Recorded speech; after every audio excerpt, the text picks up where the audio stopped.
maybe.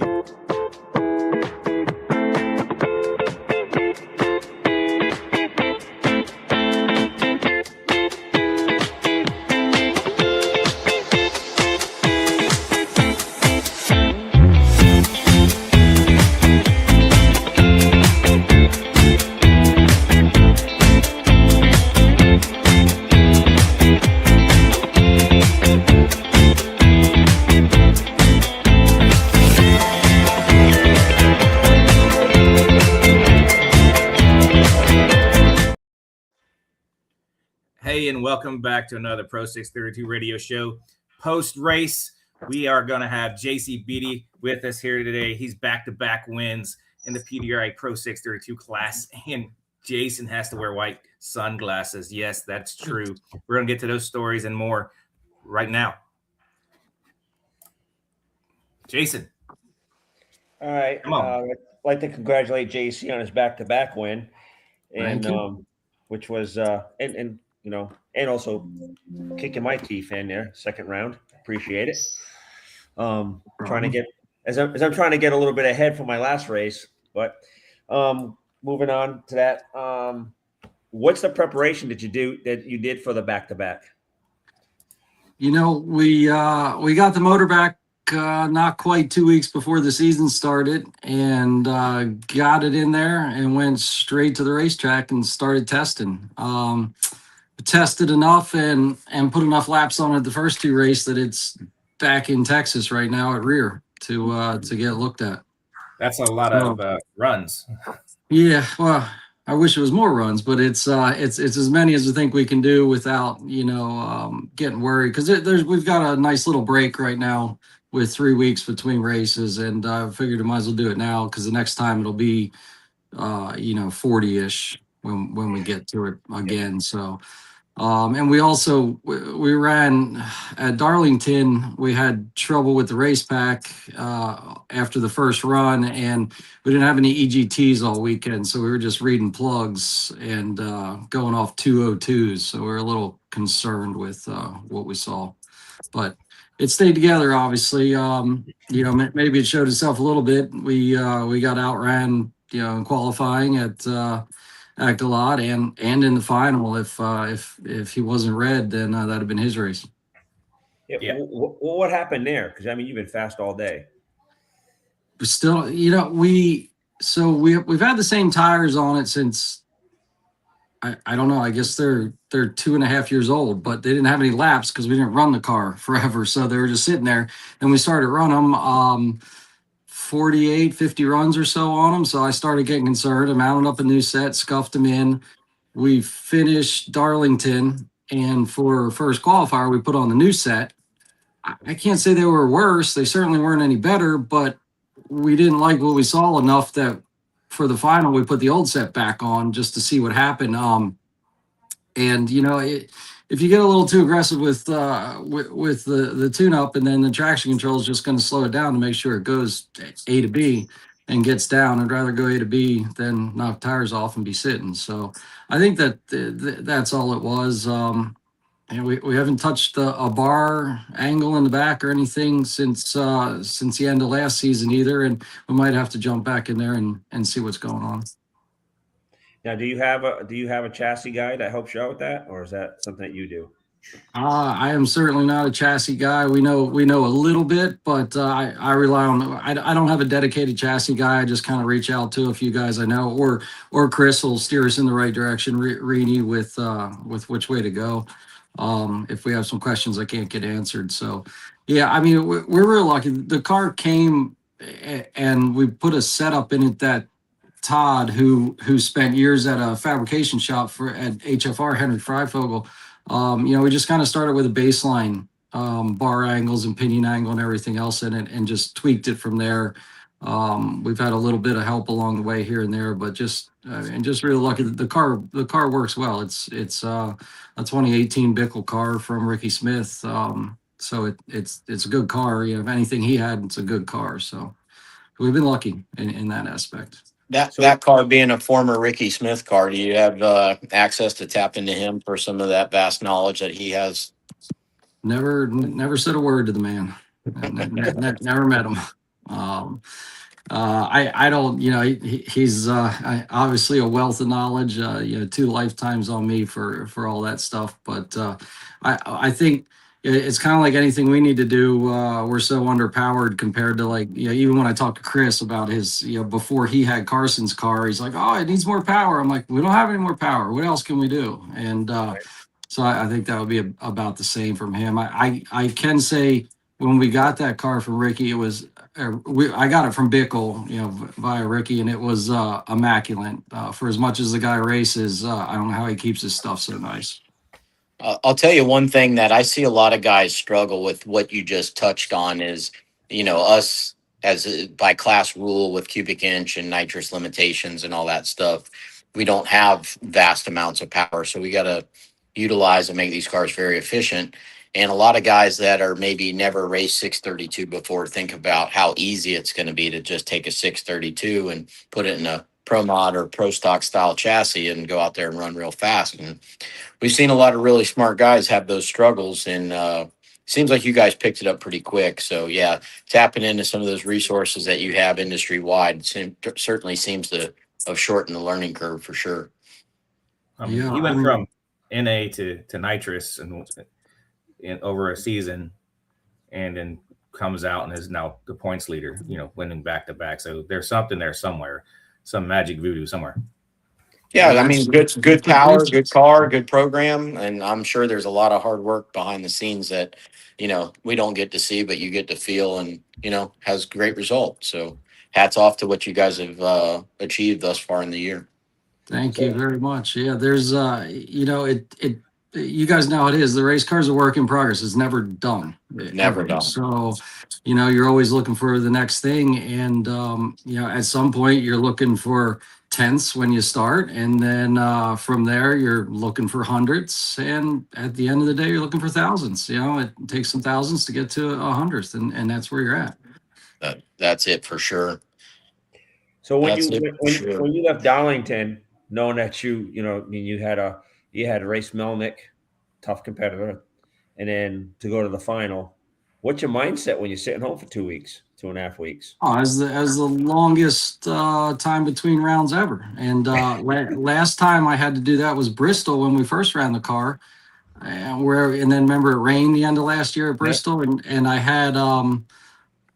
had you first round and kept the steering wheel on and went down the track, and then I think it was second round was going to be Melnick, and that was at the next race, and he whooped us. So I was hoping the tables would turn. Those guys are 2-time champions. So what else can you say? Anytime you unload next to them, it's something to worry about, and it doesn't really matter who's behind the wheel of a good program as long as they let go of the button and the car goes down. So it was it was definitely a lot of worry and a big sigh of relief when we got by that round. I felt much better heading to the final, but again, there's no easy rounds in any of it for us that I feel anyway. I'm always gonna question my ability with getting in and let go of the button. There's nobody harder on me than me, except my son. He's pretty hard on me, but it's a lot going in there, and I really worry about trying to cut a good light every time I'm up there. Right after we had our round, he come walking up to me and he was like, "Dude, one more race, and you probably would have beat us if you had one more. If you came in one more race, the way you're." He's already a salesman. And he just pumps me and he walks off, and I go, "He's still the same kid I met, 4 or 5 years ago."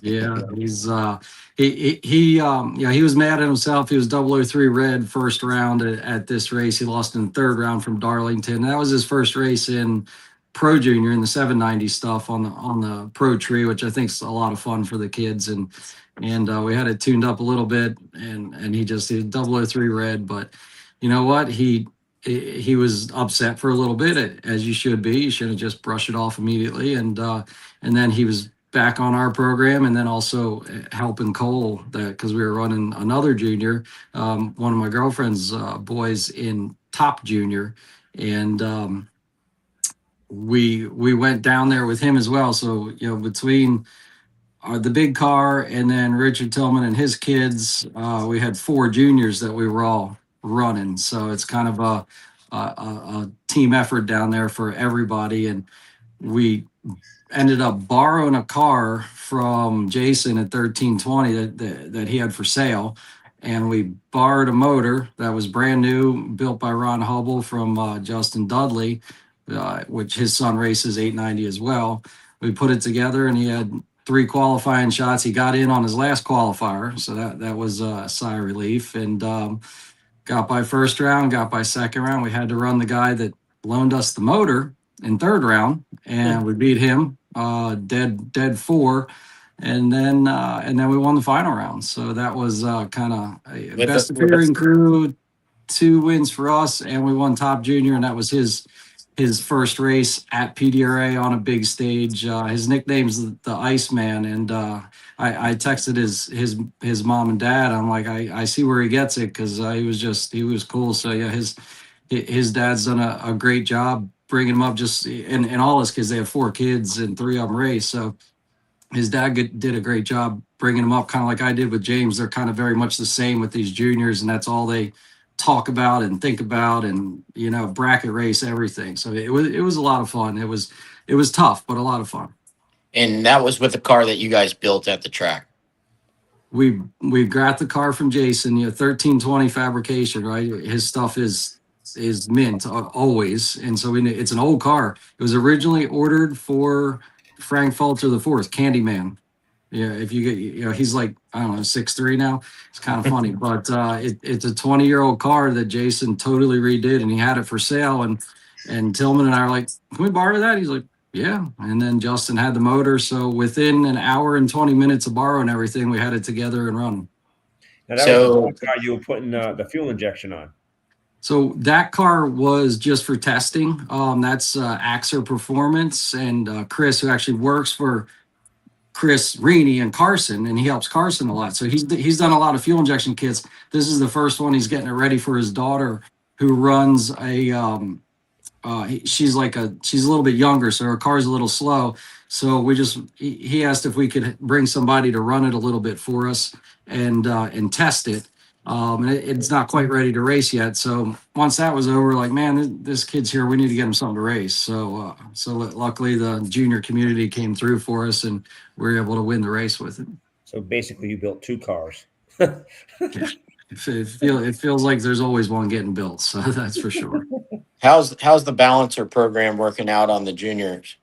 Yeah, it's we've sold 200 of them so far, and I'm gearing up to make a big run of them now. Finally, it's I've never put a damper on anything that didn't have one and made it worse. It's they are really shaky everywhere down low, so it helps that part out of it a lot. And then up high, it helps. And to me, you've got 1 cylinder, 1 spark plug. You've got to efficiently burn the fuel. And to do that every single stroke, you've got to have the right timing. And if the crankshaft isn't doing any of this, the timing is going to be mint every time. And it just makes it more consistent as far as I can tell.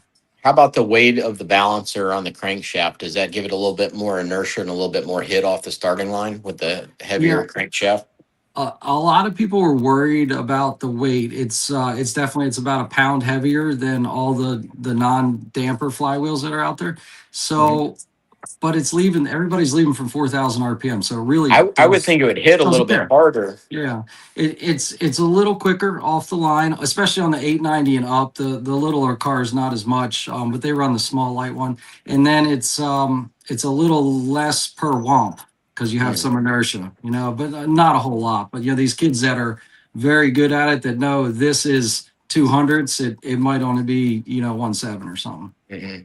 Yeah, in your dad's day, we would run a 60-pound flywheel so that things would leave the start line when we had 287s and 302s and stuff like that. So I was just thinking that thing might hit a little bit harder. The NASCAR guys, there was 2 camps. One for the restrictor plate races when they had no horsepower and they were kind of slick cars. They would run the biggest, heaviest damper, the biggest, heaviest flywheel. So every time they got off it, in the draft or bumping, they could get back on and it would accelerate. So the other camp ran the lightest stuff they could, so it would try to run up quick. So to me, a little bit of extra inertia, especially when you're bracket racing, is zero issue. And anything that's leaving from an RPM, it's not nearly as bad as if it's leaving from 0. Yeah, to accelerate it. Yeah, I'm working on a bunch of airboat stuff right now, and we got to flat foot these things from 1,200 RPM, and it's a whole new world because we don't leave with any RPM, and it's made me rethink a lot of stuff for that application. It's pretty neat. Yeah, those things are cool. I rode in a couple down in Florida, and they're interesting. So we can run 360 and 400 feet in one right now. So it's pretty neat. Damn. Yeah, that's good. Yeah. It's as fast as you want to go. Yeah, water hurts when you get going fast. It hurts a lot. Yeah. Yeah, I don't know nothing about that part. not a thing. It's funny when they lay over and run out of power, they blow over backwards because they lose their drive and push and keeps it on the ground. So the ass end comes up and flips over? No, the bow over stern, they flip over backwards. Yep. When they run out of power, like right now from like the torque roll and stuff like that, we've got a bullhorn on one side turned up and turned down on the other side, trying to take some of the torque roll out of them. They're an interesting project. For sure. It's different. Yep. White trash with cash. They'll do anything. Now, and you JC, you only got like just Scott helping you, right? Most of the time at the track? Yeah, we've got Todd's full time at the shop, and he can fabricate and do anything, and he will only do it exactly right. And that's what we need. And then it's Scott and James and I at the track. We get back, and it's kind of a group effort getting the car up on stands, and then depending on where I have to go with James or whatnot, we'll start doing plugs and lashing and pulling springs, and James will do the parachute. And then Richard, who parks with us, he does the bottles up on the starting line. Scott does the wheelie bars in the backing up, and James puts me in the beam. So we have a lot of people. We've got the Copo going together for Super Street, and it's about done. So I've got a couple extra guys coming for VMP in Maryland. As long as testing goes well, we'll have that out. It's Sean Miller and RFD built the engine, and it's got a single turbo on it, so it's going to be a little bit of a different combination for us. But I'm looking forward to that. That should be fun. So it's I've never had a turbo. Everybody says it's going to be neat. So okay, find out. On the third round, you started a burnout, and then the car kind of went to the right. Tell me about it. Yeah. Scared the crap out of me. Doing a burnout, and I really struggle to get the car not to shake or chatter real hard coming out of the burnout. I'm working on it. We have a burnout limiter in the car, just so I can try and be consistent with that. And I think between the track conditions and the crappy air, we needed a little more limiter. So I went down on the throttle and it started to grab, and I went down some more and it was on the limiter and there was nothing there, and it shook real bad and shut off. And I'm like, we're done. It must have rattled a relay out or something stupid. And I'm looking at the buttons and I look up, I'm like, shit, I'm rolling towards the center line. And I hit the button. I was like, it's never going to restart, but it fired up. So, and went A to B for sure.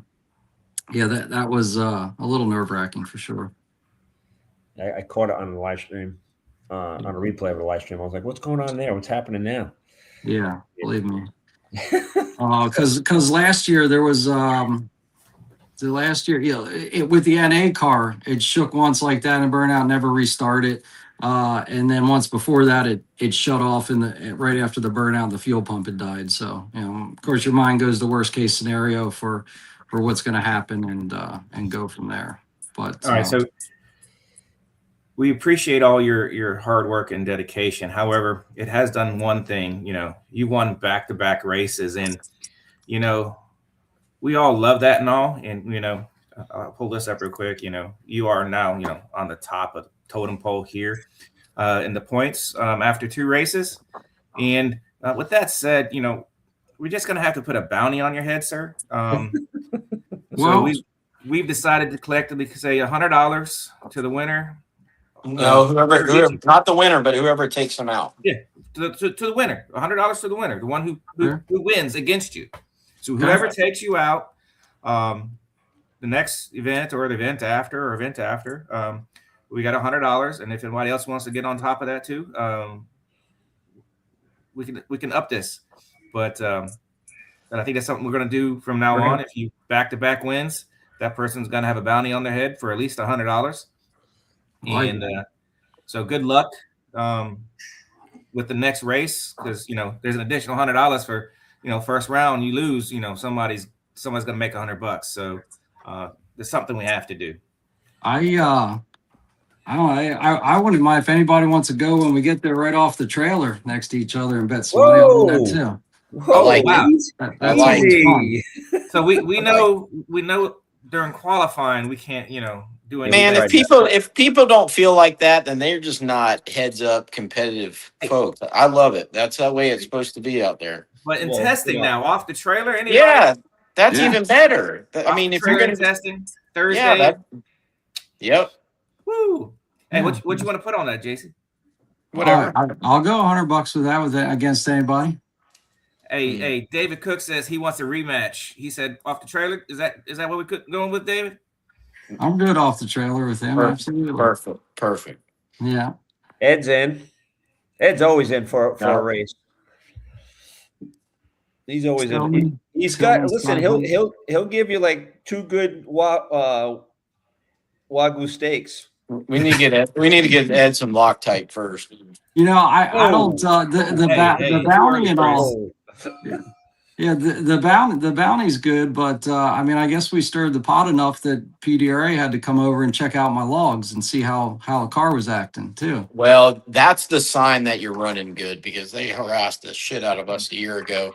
Yeah. And the fact that we haven't got harassed by that in a while just kind of tells me we're just not there right now. So that's when you're running good, is when they make friends with tech. So yeah, that should be a respect thing. I wish they would do more of it and do it to everybody. It's absolutely. We talked all winter about 3 speeds, no lockups, and all this stuff, and then people that chose 5 speeds and lockups, are hurt now about it. So. It's funny how the tables turn pretty quick with that, and it can turn for me just as easy as anybody else. But it's a rule package that's been in print, and I don't think anything changed, right, for 5 speeds and lockups, right? Everybody got 50 off, so all of a sudden it's a problem. But I guess that's heads up racing. Yeah, I'll tell you what. It's funny just how fast all that stuff goes. But one thing that's an advantage for you is I think you can, if lobbied correctly, it could really be good for business. Yeah, it could be. Well, which is probably a percentage of the reason you're out there doing it. So it's marketing, it's R&D, it's fun. Trying different things, and is that what it says on top of the receipts? And seeing what's going to work. Oh, it definitely says R&D on all the receipts, and that's for sure. And for sure, who the guy I think we're missing the most for knocking people out is Carson too, with his band. Yeah. I think he's definitely, as he showed in qualifying there, he's definitely a player. Just kind of run up against some woes at the moment, which we all go through. Hopefully they're short-lived for them. I mean, with the car count the way it is, we can't afford to be losing anybody that actually showed up. So it's amazing how many people are breaking at it. We never had this many people breaking a race before. And I've been analyzing it, and I'm not sure if it's some guys in an effort to get out there and make sure they make a race, maybe come up a little bit ill prepared, or if it's just bad luck. I'm not a big luck fan, but I would say Ed was bad luck. Yeah. I don't know enough about the scenario to say one way or the other. Basically, he's got Carson. I know suffered from a couple different scenarios, both working against him, but they'll figure it out. That's a bright bunch over there, and got good help and good equipment. Yeah, it's just the halo that holds the hood scoop up. A screw came out and fell into the throttle or into the carburetor, and then that just raised havoc for him. So he did luck out because it was only a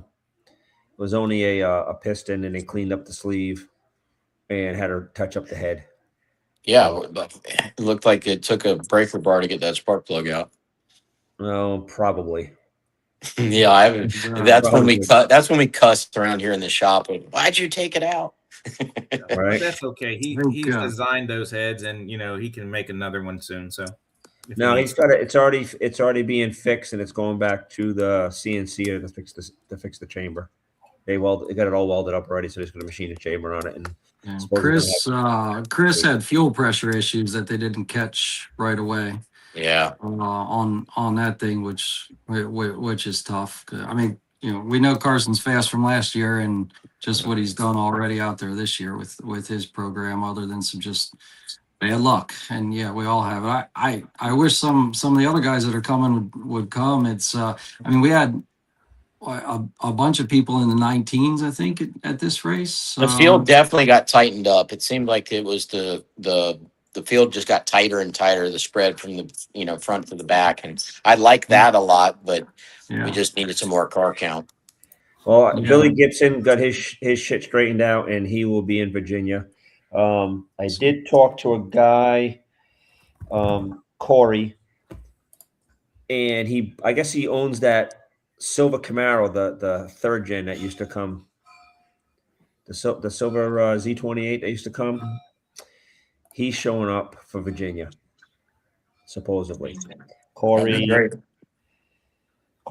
he's got like his Facebook's got two names to it, and I came across Corey Terry. He came up and introduced me. Matter of fact, I told him he watches the show, and I told him to introduce himself in a comment so we could put a name to the face. Him, Tara's supposed to be back. I don't know what the Liberties are doing. I don't know what Tim and Gary's doing. I seen a post with him standing in his living room with his fire suit on, so I'm assuming we're getting closer. That's when you're getting antsy, right? There's a local guy up here who has a car at Henry Freifogel's that's been working on for a while. I think it's in wiring right now. He's in the group chat, so it'd be awesome if everybody showed up. I wish the class could be like old pro stock with everybody separated by a few hundreds. Yeah, it'd be a lot of fun. JC, don't you still have another car? Let's get Reenie out there in a car. If anybody wants to yell at Jason Line to finish the other motor that he's had for a year, that'd be great. And we'll get it out there. So I just gave him some shit this week. I'm saying nothing. So he's had it for a while. Him and Sandy Wilkins are working on one that's and it was it was always going to be a backup piece, and it was going to go in the other car to start testing. It was actually James's idea, and we're like, okay, great idea, James. How close is that? James can spend your money. It's he said it's getting worked on. That's what's that? You're an engine builder. What's that mean? It just lacks completion. 2 weeks. 2 weeks. 2 weeks. Just lacks completion. Yeah. Patrick, is that getting worked on? Hey, I'm not talking about that right now. Next topic. Next topic. 6 cars, 19 or better. Yeah, that's what I was thinking. It was tight. Perfect. And I mean, how many different combinations of transmissions and things do we have in there? Is everybody a non-lockup 400 now, or no? There's who the Pittman, and then Pittman's got a bolt action training, and Pittman's. Who else? Pittman's 5 speeds in a lockup, I think. And then the Melnick or. Well, we lost him. Oh man. Hey, Jason. Yeah. I like the banner behind you. Sorry, like that banner? my back. Where'd you get the banner? That was courtesy of David Cook Racing. Yeah, you're back. David Cook Racing. You guys hear me? Yep. Yes. Okay, sorry. I guess James isn't watching since he just tried to FaceTime me. You gotta put I think there's 2 guys with 5 speeds in a lockup or not a lockup, and then there's that one guy, Kyle, I think it was last year. He had 5 speeds and maybe a lockup. Yeah. And then a bunch of 400s. Nicole. We're 400 non-lockup, so which you could do a 400 lockup if you want it. It's not something we've tried yet, though. I'm not sure we've got the power for it in a 3-speed, to be honest with you. I don't know. It'd be, I mean, a good test for you, but it's a kind of an expensive test for a lot of other guys. Yeah, definitely. I mean, we make 8 and 9 inch lockups, so you could take the. There he is. Bro, why are you FaceTiming me while I'm on this thing, James? Thanks, bud. Why don't you bring him in? Yeah, he's not here. He's with his mom. Yeah. So, I'll send him a link. We can get him on right now. And all he's gonna do is heckle me. Anyway. So. Get him on. Lock it in. You want him Sign him up, Jason. You'll have to talk to his people. Yeah. Gotta talk to his people. Yeah, but we keep kicking around trying to lock up, but we still have some other stuff to test and things to try. So as soon as we get the motor back, we'll hit MIR and put some laps on it. So what Troy said is faster without a lockup. But right. Yeah. I think he's done. How's your program, Jason? What do you got? I'm trying to get your kid on here right now. Everybody's locked up. Jason is got a nice frozen grin on his face right now. Is Jason locked up or am I locked? No, Jason's locked up. There he goes. I'm trying to send your kid the invite. Can't hear him. You need to get them white glasses in your script, Jason, so you can wear them on the show. Lucky I'm just trying to be kid friendly this show right now, there, pal. I can take the heckle about the necklace, not the white glasses. No. Oh, there it is. There it is. Those white glasses, they look. I mean, they look phenomenal. The smile is not to scale or the chain. Okay, whatever. The chain is undersized. I had my teeth in that time. Hey, you so want me to invite your kid in or not? I can't hear Jason. Can you hear him? I hear Jason. Yeah. Can you hear us? Can you hear anybody? Can't hear him. I'm messing with you. I can hear everybody. Oh, yeah, I can hear you. I can't hear Jason right now, and Patrick's gone. How do you get that feature? That's interesting.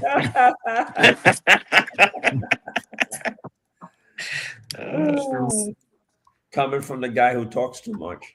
I know. I'm over here biting my tongue. You guys tell me I talk too much. Troy says he hears all of us, so I think it's just JC. I'm gonna jump out and jump back in and see if he we can hear you fine. Okay. I don't know. Jason have to do sign language or type or something. You don't need to hear me. Don't need to hear me. Other than that. He dropped off, I guess. He said he was gonna drop off and drop back in. Yeah. Where's oh, I know how I can do this. Trying to get James a link without if I go on my computer, it freezes up. All right.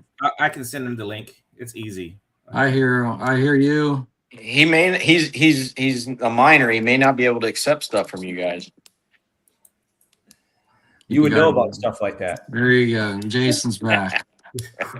Hey, JC, real quick on the technical side of things. We talked about inertia and the junior balancer on the crankshaft and all that stuff. Let's talk a little bit about driveline inertia with aluminum versus steel or aluminum and steel combination torque converters. Where does your company and yourself stand and what recommend in a application like yours?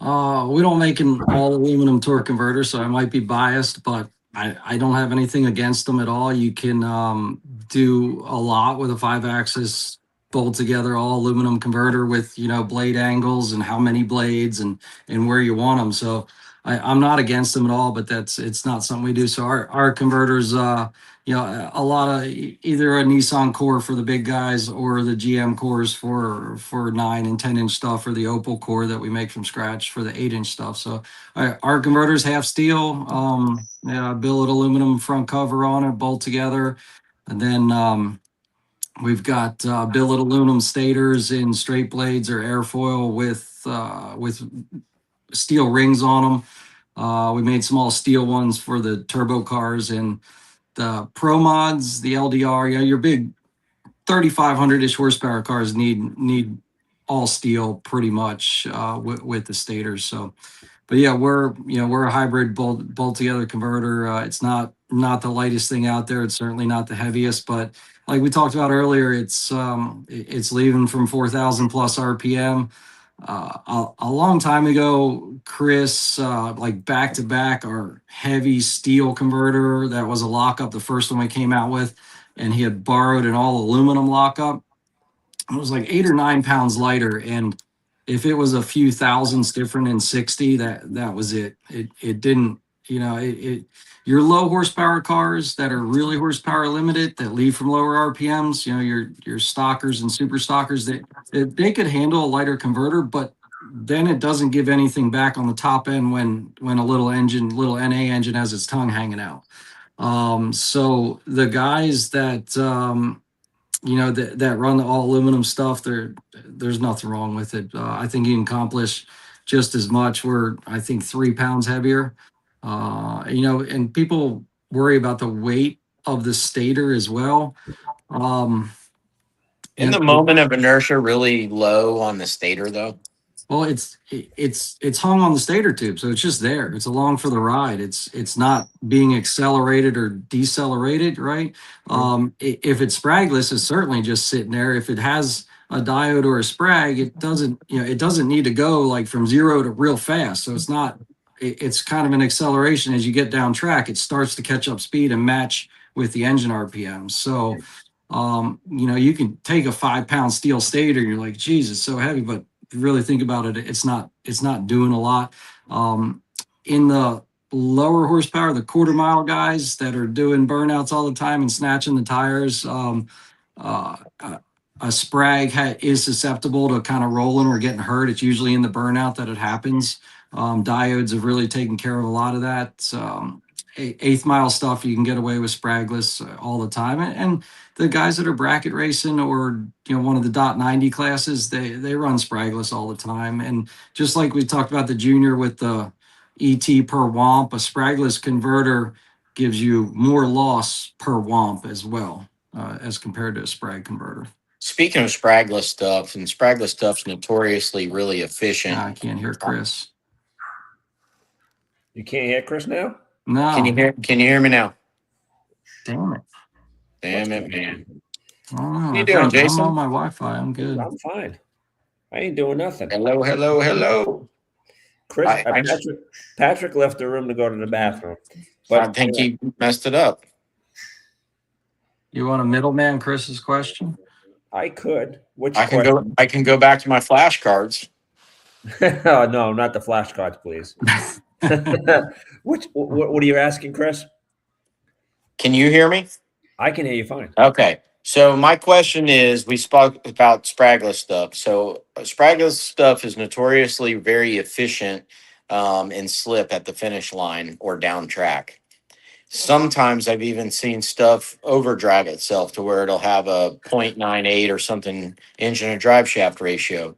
Does he feel like that holds the car back from acceleration when they're really tight or gear bound or overdriven, let's say, where the engine is slower than the drive shaft? I should have recorded that fucking thing. Hey, long-winded, highly recommended. I don't know what to tell you. Basically, if I could shorten this up, he wants. Ask the whole question. I can't repeat all that. Oh my gosh! No, we lost JC again. Brian Claw says yes to your question. See, he understood. My bad. Oh, I understood. It was just so long. JC, can you hear me? JC, can you hear me? No, I can't hear Jason. That's fine. You don't need to hear me. Can you hear Chris? Can you hear me? Or Chris. Patrick, you can hear me? I can hear you? I hear you just fine. How about me? Sorry. My mother just called me. You got to put your phone on Do Not Disturb. Can't get away. Patrick, I'm going to jump out and jump back in one more I hear time. you just fine. Are we doing this again? No one hearing nobody? Get out your sticky notes, Chris. I will. I'll be right back. When he comes back on, Patrick, tell him not put his phone on Do Not Disturb. All right. So we have a Corey here. Do you guys feel like you're talking to me all of a sudden with this technology stuff? Right. Corey's the guy that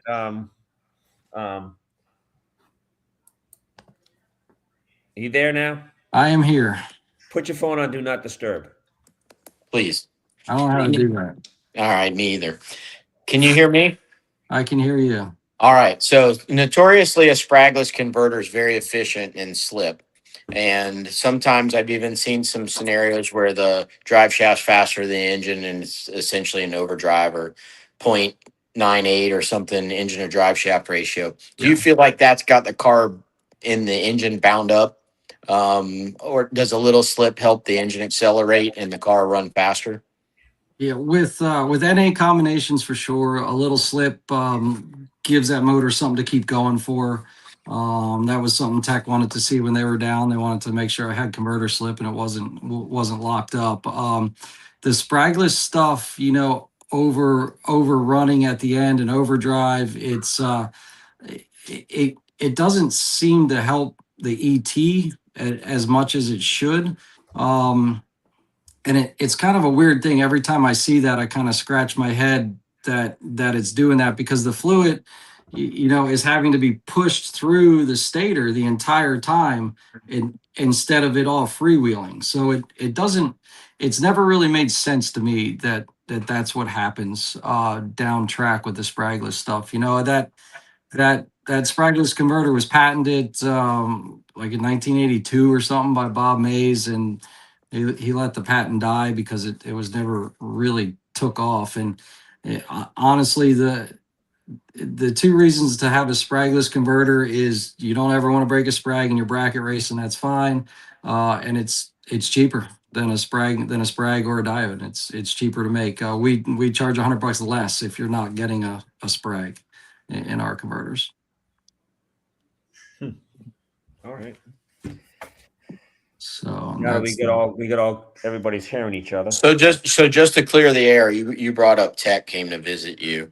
Did they indicate what they were looking for? Or I mean, or were you just suspect because you ran well? I mean, yeah, they asked me if I thought the mile per hour 174 was accurate, and I thought it was. We had a tune up in it for it, and I didn't mess anything up, and the car went down. So they wanted to see the slip. They weren't pointing fingers. They're saying that we were doing anything wrong. They were more just saying that people that run a lockup were upset about the mile an hour and the weight that they have to carry for the lockup. Last time I checked, I've never seen the mile an hour clock light up a scoreboard with a win. So I'm not sure why the mile an hour matters. If the car is efficient, runs right, the mile an hour is there. But you know, we all looked at the rule book and decided what to pick for a combination with the weights that were there. And most of us wanted no lockups and 3 speeds over the winter as well, just to keep everything easier for everybody. But that's they weren't pointing fingers. Nobody was saying we were cheating at all or pointing fingers at us. That they just wanted to look at that to make sure it wasn't a lockup, and I guess start collecting some data to possibly make a weight change for lockups. Which is fine. I wish, I mean, when I circle track raced, you couldn't get through Tech if you had a sticker at a place. They would put an X through it and send you to the back. And to me, drag racing has always been so light on Tech that it kind of irks me with some of that stuff. Except for like at Indy when they tear your stuff down, which kind of sucks. But it's still go to the Tech barn in Indy. You know, but now most of that stuff's gone as well. But I spent 5 years in a row going to running stock and super stock at Indy, and you know, trying to run class and heads up with, you know, different combinations, and that's every bit as hard as this class, if not more, because you're very horsepower limited. speaking of this class, how are you enjoying it? I mean, obviously coming off a couple back-to-back wins, you're riding a high, but the work, the maintenance between races, between rounds, all that stuff, it seems to be an enjoyable thing for you. Yeah, I mean, it's obviously a lot more fun when you're winning. We would beat our heads against the wall with the NA combination, trying stuff and just running the same. So, you know, the motor went together last year and it was fast, but we fought valve springs breaking and rocker arms and all kinds of stuff. Made some changes over the winter. The guys did down south, and knock on wood, 0 issues this year with the valve train. Adjust a few valves here and there, pull the springs, and they're staying up. I mean, you know how it is when everything's going okay and the car went down and shit didn't blow up. it's not so bad when you're just doing regular maintenance. It's when we need to change a transmission, or we need to put some springs on it or something, that it gets a little hectic. But otherwise, Scott, James, and I and Richard have a pretty good procedure going. It gets tough if James is going rounds and Richard's kids are going rounds with Pro Junior, and we're still going rounds in the car. That gets a little harder, but it's all part of the game, right? It's fun. These. I mean, you guys know, you get home from these weekends and you're done. You need a weekend off. Yeah. Me and Matt call it the racing hangover. Yeah, and that's we spent the night at the track this time. It's only the second time we've ever done that. It was 2 a.m. when we got done packing up, and Scott and I are like, yeah, let's stay here. So got up at 8 o'clock, and I mean, I wasn't home until 5 o'clock on Sunday, and start over Monday morning. Get the motor out. Well, I mean, thank God I got Todd in the shop. When by the time I saw anything Monday, it was a picture of the motor. You get home Monday, you don't want to even look at that race car. Think about it. So it's I'm in my office playing catch up, and the motor was out and on the pallet, and I'm just arranging where to ship. So it's that's really I mean, it's the only way it works for us. Certainly couldn't do it without Todd and Scott. Mr. Coleman asked a question. Is that Jason Land motor NA, or is that a nitrous motor? That started as an NA motor that we tried. It's got 9-degree Brodex heads on it. It got assembled as a high RPM NA motor. We tried to run it.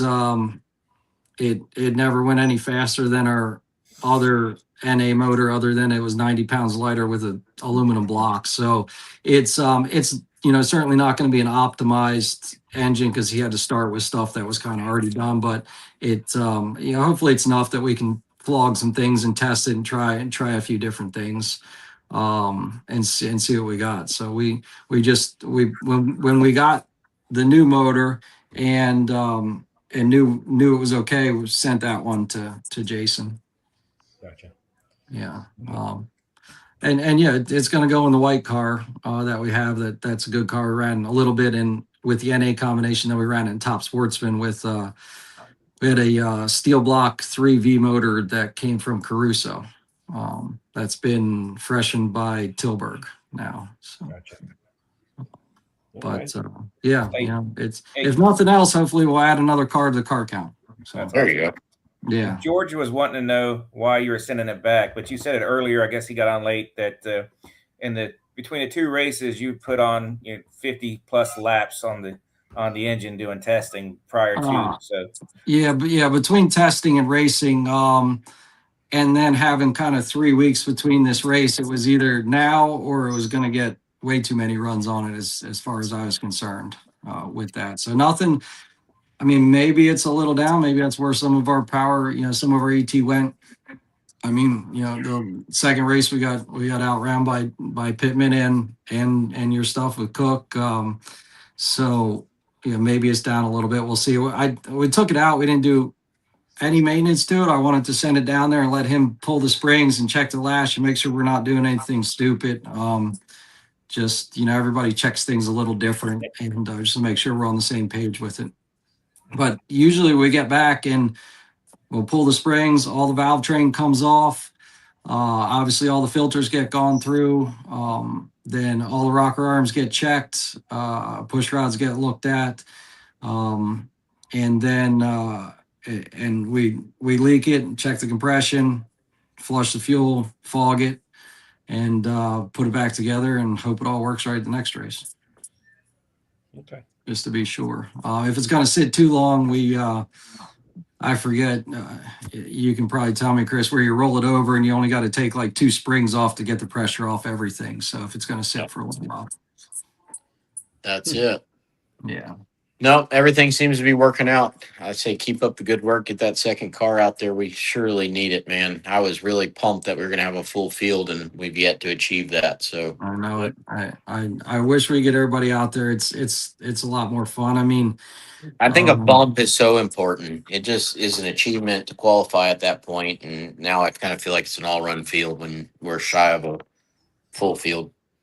Yeah, and it makes you know, a guy, you know, if you get two buys and stuff like that, it kind of, I don't know, it just dilutes it a little bit. Yeah, I agree. I mean, yes, Winning is great, but when you've got some free rounds, it just yeah, it almost becomes a strategic thing on where you qualify at that point. You know. right. And that's, you know, for Darlington we had one buy, and then for this race we had one buy as well. And second round with Jason was a buy to the final. So, you know, a couple of the other ladders worked out. Some people had two buys, which I mean, whatever that's racing. I don't know exactly how the ladder works with their X amount of cars or what they do, but and it sucks with everybody breaking. I mean, I Sure. get it. I get it though. It's not easy. So anybody thinks it's easy, put your stuff together and come try it. I've heard that's exactly the right way to put that, because I've heard so many people tell me how easy it's going to be, and then they show up and then they just fade away because they found out how easy it Right. wasn't. Somebody at this race was asking me about it. He said he had a top sportsman car that runs 409s with his 632. So Perfect. bring it on over. You're ready. Yeah. No one qualifier. Yep. Right. So So we got a new driver that came in this weekend, Kevin McCurdy, who took the place of Jeff Melnick. Kevin McCurdy, that used to run Pro Street and NMCA. I guess so. Oh, he's a lot of time behind the wheel. Good wheel man. he's Kevin's worked on a few of our customer cars, and he's not too far from us, and he's bought some stuff. He's a hell of a guy. Sure is. And he knows every inch of the car and track and everything else. So it's if he sticks in there, that's going to be fun. Yeah, good shoe for sure. Now, Greenbrier fielded the X Pro Nitrous 68 Camaro in 632 this weekend as well. Who was driving that, Jason? Oh, you had to ask me that. I can't. Alton? Yeah, that Rob Altman. He was at the last race too. Yep. Young kid. He made some good laps though, right? I mean, he was in the hunt.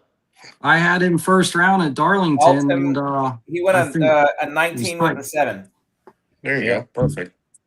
He was my first round. My first round race was me and him. Yeah, the first race you won in a long time. Right? Hey, I'm not even going to be mad about that. I'm pretty happy. I went down 8 times in a row. Those guys, those guys at Greenbrier have Patrick tuning, and we can't forget how I have a remote tuner who's amazing, Dave Halen and Debo Tune, and those guys have Patrick there at the track doing their thing. We all have our tuners, and they're invaluable, obviously, whether it's keeping pistons in the damn thing or going down the track. So yeah, I think it's one of those things too. It seems like the Greenbrier bunch always races pretty aggressive. You'll see them abort some runs and things like that, testing and maybe even qualifying, but I'll tell you what, when you give them 3 shots at the racetrack and qualifying, usually one of those is going to be a big swing. So yeah, I like the way they race. I mean, we kind of race on the conservative side with Jamie helping us and things like that. Car's very consistent, run, makes consistent laps, but I always feel like we maybe are a run behind, leaving a little bit on the table, but there's a trade-off, for the consistency and stuff. And with a young driver like David Cook Jr., I think that's important to give him some confidence and not having those aborted runs. But yeah, I really like the way that they race, and Patrick races on the aggressive side of things, and it shows in their performance. And I believe Altman's running 2 cars for them. I think he's running that Super Street car.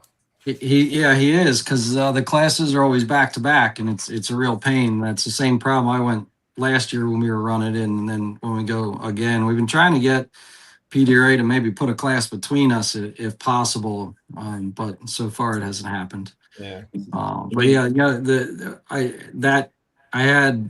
had Kevin's second round for Galad, and as my best light of the weekend, because I wasn't going to doubt him or that Greenbrier car ever, so it's that was absolutely my best light. So well, and the funny thing about that now is like the Ford was like the car, right?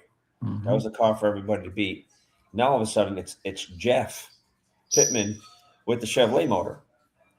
Yeah, the Chevrolet motor. I mean, that thing's on fire right now. I mean, I mean, honestly, Barry Allen builds good stuff. I mean, they won with an AMC. I mean, they won with a Ford, a Chevy. I mean, so I mean, a good program is just a good program, no matter what's under the hood, and they've got a really strong team over there. 100%. Cookout thoughts. The only two guys on this show didn't go to the cookout because we're too busy still racing. I popped in to David Cook's cookout. It seemed very lively. I seen a lot of racers there. I know he cooked 100 pork chops, and when I got back at the end of the night, there was only 3 left. And actually, he saved them for us. So he had pork chops, and had wings, and David cooked vodka. Yeah, right. And so I think it was received very, very well. I know JC, you wanted to do Maryland, but that's already taken by Billy Gibson is going to do Maryland. Virginia's coming up, and I actually reached out to Crystal to see if they had a person that could cater one out to us. I would love to do it and do Maryland crabs, but and Virginia's a little far to get them and have them hot and bring them down there and do it. So well, then how about if you split it? Maybe we can switch. Yeah, if he's on there, the two of you do one. You do crabs and he does something else, and we can do that. I'll talk to him or talk to you through him, and because there's a place called G&M Crab Cakes, which is they ship crab cakes all over the world, and then just regular Maryland blue crabs is something to set up, and at Maryland, that basically our home track, even though it sucks driving there, it's one of those it's like an 80-mile drive that takes 2.5 hours. Right. Yeah. But we can get, I can definitely get set up and have crabs brought there. So let's do that. Okay. I'll mention it to him. As a matter of fact, there's a young, get sidetracked. There's a young man that came to my pit last year. I had a mullet on him and everything. And we gave him a shirt. And ironically, I have a friend that lives up in Maryland, and he's at a campground. And he shows this little kid in the campground, and he's got a Gladiator X racing shirt on. So I look at the picture. I mean, it's a year later. I mean, and you know how much kids change in a year. And I'm like, that's got to be the same kid. So I sent my buddy back the picture that we took when he got the shirt. Well, tonight, right before I got on a show, I'm on the phone with Billy Gibson, and he sends me a text over. Hey, look what's in my shop. It's the same kid. Damn. Joe Dirt's favorite shirt. That's funny. I'm like, I go, is this the same kid? And he's like, yeah, it's the same kid. I'm like, and I've been waiting for a reply, like, who is he to you? You know what I mean? It gets around. It's probably like his grandson or something. We don't even know about it. But That's yeah, good. I mean, so that stuff there is, you know what I mean? It's always, those stories are always, to me, priceless. I'll give kids shirts all day long. I could care less. It's for a kid. Yeah. 100%. But the cookout thing, I think it took off. I think it's a good thing to do. When I got there and I seen everybody, sitting at tables and everybody's bullshit with each other and everybody's having a great time. I actually seen Mr. Hood holding court. And congratulations, that guy. I mean, 7 years old, and he's laid enough pipe in 3 weeks to almost have a car. Whoa. Right? That's a little, That's a little graphic. Easy. God bless him. God bless him. However it comes out of my mouth, I don't care. God bless him, because you know what I mean? I built a car. To see an old man get that much done in 3 weeks, and he's not doing it all day long. He works a regular job. And that's just with him, his side time. So he'll be out with that. That's going to be a new body style Camaro, and it will have a nitrous bottle in it. Believe it or not. Check it out. And one of the nicest guys around too. Just to help you with whatever you need. All right. Sure. No, he is very knowledgeable too. So going on with that, I guess that's pretty much all I got. JC, thank you for your time tonight. Congratulations once again. Yeah, and, guys, we got a friendly bounty on your head moving forward. Just try to put a little spice. And Richard said he'll throw out $500 for anybody right off the trailer. So Tigman's There we got he's got some backup for you there, buddy. Man, yeah, he's confident. So, He's just going to have your kid get your wallet. you gotta watch it. He gets money and goes and gambles up there in the stands and comes back. Usually, We gotta get your kid a fake ID. Oh yeah, let's give it a year or two. No,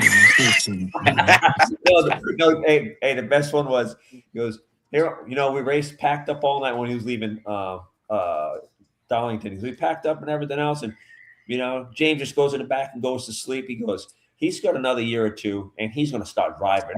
I was like, okay. Damn right. That's I am looking forward to that. So. The day he pulled into Virginia, was behind the wheel. I'm like, what? Me and Matt were like, oh my God, look at this little kid. He's parking a total. Yeah, he got us parked at this race. So he brought us all the way in and got us in the spot. So good. I mean, he's a great kid. Keep tuning him up. But it's it's fun. We joked in the pits that we just need to retire because it's gonna be pretty damn hard to ever beat this past weekend. So right. Yeah. No kidding. Yeah, it's that's drag racing. You're only as good as the last round of the last race, so it all starts over. I wish you all the best of luck, but I don't want to see you do a three-peat. Okay. I'm just saying. I mean, I'm not saying I'm the guy. I'm just saying I just don't want to see him in like. I mean, I'm not against doing it. So three, you know, 3 years in a row, I watched this guy with a white Camaro just like pull away from the rest of us at the beginning. Yeah. It's like, all right, it's half season. We ain't catching them now. Tell him, JC. Now it's a red and white Camaro. Yeah, red and white. Yeah, right. Added a little color to it. So. Oh boy. Cool. Well, thank you guys for having me. All I right, appreciate you guys doing the show and keeping everybody informed with what's going on and trying to get new faces out. That's all right. it. Thank you all. And like we said, Jason's got a bounty, or JC has a bounty, and Jason wears white sunglasses. So y'all have a good night. All right. Have a good night. Stay in. All right.